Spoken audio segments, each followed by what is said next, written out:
Parce que c'était une demande d'un jeune qui nous a paru impliqué dans cette démarche et nous avons voulu l'aider à organiser cet apéro de façon à ce qu'il se passe au mieux possible. Alors, la première proposition qui nous a été faite donc, était sur une petite place avec plusieurs accès, beaucoup d'accès, et nous lui avons demandé donc de venir sur la place de la mairie où là il n'y a seulement que deux accès sur cette place facilement contrôlable donc, et avec la possibilité de ne pas déranger aussi à la fois les habitants de ce quartier, de cette place, et puisque c'est une place qui est essentiellement administrative.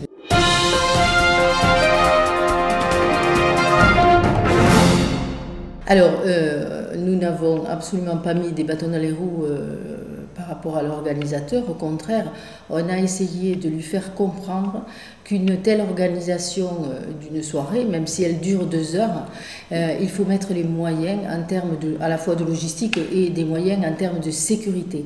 Donc nous l'avons convoqué, nous avons organisé des réunions avec lui régulières. Donc chaque semaine on se voit, même parfois 2 fois par semaine, pour essayer de caler dans toute cette organisation. Et je crois que nous l'avons aidé à prendre conscience qu'il fallait derrière un certain nombre de choses pour que les choses se passent au mieux et que la sécurité, bien sûr, soit un maximum pour cette soirée-là. Il faut quand même de l'organisation, il faut des gens qui travaillent sur la sécurité et nous, la gendarmerie bien sûr et la police municipale travaillent sur la sécurité.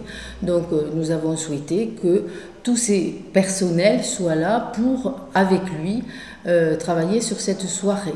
Donc je crois qu'il a entendu un certain nombre de nos demandes, pratiquement toutes, puisqu'il y a accédé. Et donc nous sommes à quelques heures, je veux dire, de cette organisation. Et je pense que nous avons mis tous les moyens possibles pour que ça se passe au mieux.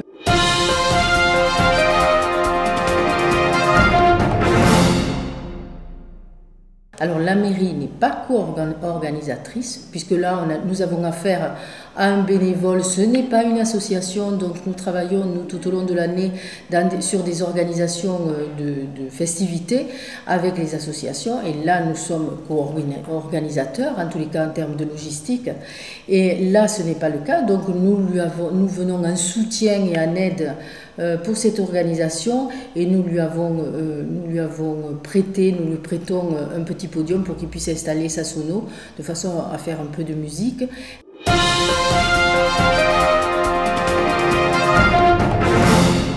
Ce sont des craintes de débordement. Nous avons essayé de les analyser.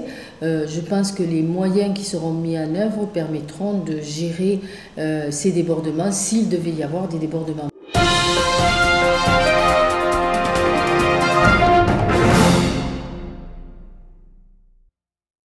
Le dispositif gendarmerie se décomposera en 2 phases.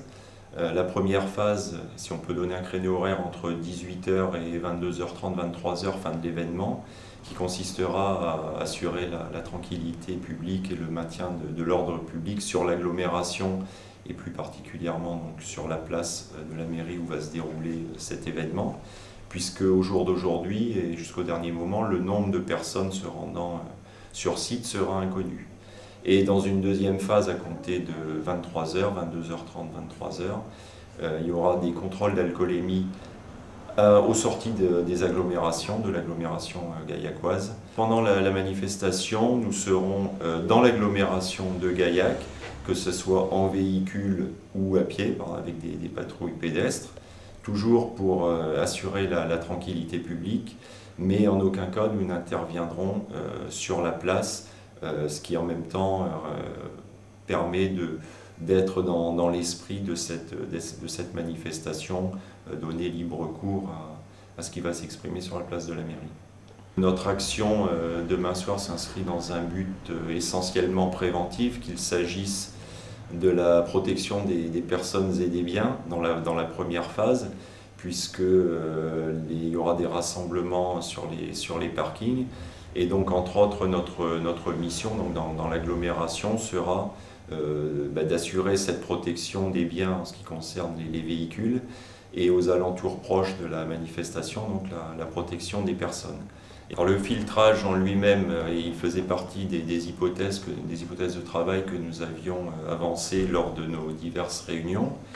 Il s'est avéré qu'avec la prise en charge par la mairie, pas de l'organisation mais d'une aide avec l'organisateur, permet de nous dégager de cette mission qui, encore une fois, repose sur le respect de chacun, de ne pas emporter d'alcool à consommer sur le lieu pour respecter d'une part ce qui avait été mentionné et d'autre part rester dans l'esprit de la manifestation organisée.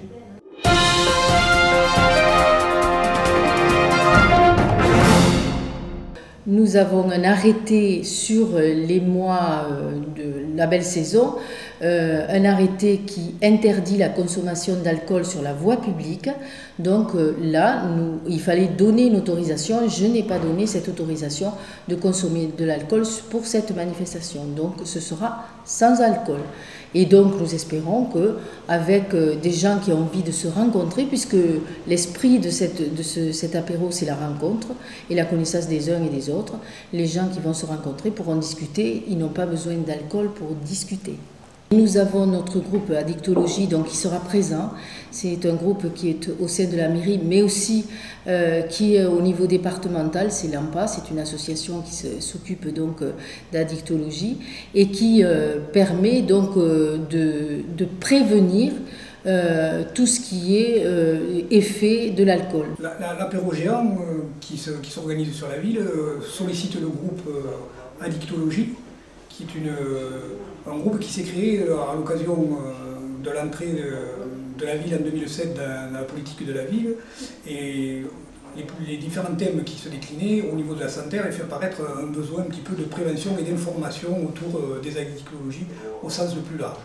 Je pense que l'idée de cet apéro, c'est la rencontre. Donc la rencontre, on est parti de ce principe-là, pouvait se réaliser sans alcool, avec simplement des choses de convivialité, des boissons, des jus de fruits ou autres, mais sans alcool. Alors, le groupe Addictologie sera présent lors de l'apéro apéritif géant sans alcool organisé à Gaillac.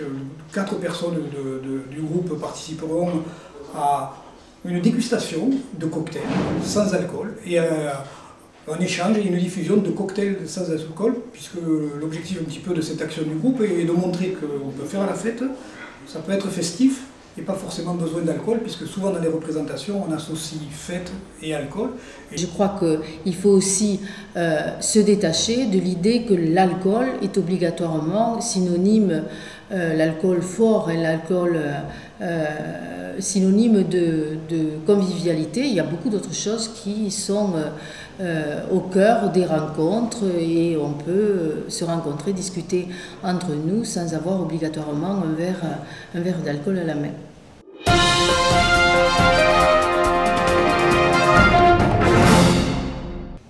Alors bien sûr, si on a amorcé cette possibilité, on pourra éventuellement en refaire d'autres, mais moi je souhaite que ce soit au travers d'une association et que ce soit un peu plus organisé, bien en amont, parce qu'il faut savoir que nous avons beaucoup d'associations qui font beaucoup de manifestations sur notre ville et que nos services ne sont pas extensibles, donc il faut aussi leur donner la possibilité de réagir en temps voulu assez tôt pour pouvoir l'organiser. Donc nous sommes tout à fait aptes à entendre les demandes, alors nous y répondrons dans la mesure de nos moyens.